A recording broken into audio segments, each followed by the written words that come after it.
Let's discuss. In your 30s and not married. So I have a plumbing issue in my house, and an agent managing the property was brought in by the landlord, and he came in this morning with a plumber. They came in to, for the first check-in to trace where the problem is, and they resolved that the plumber has to change some things and he was going to purchase the material. So obviously I was expecting the plumber. The plumber came. In the course of working, he did complain that he was having, technical issues. His phone had gone off and he needed to reach his client.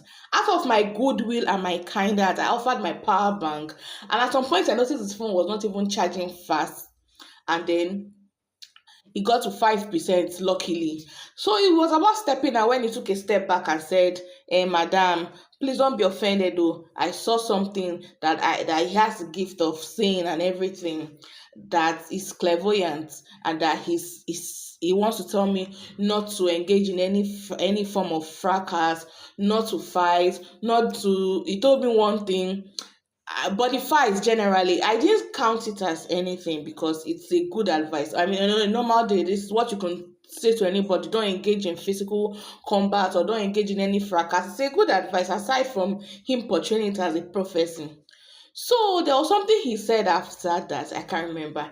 There was something that linked in few minutes or in few seconds. And then I told him, if truly you see, if truly I clairvoyant, you shouldn't address me as a married woman, because you should obviously see that I am not married.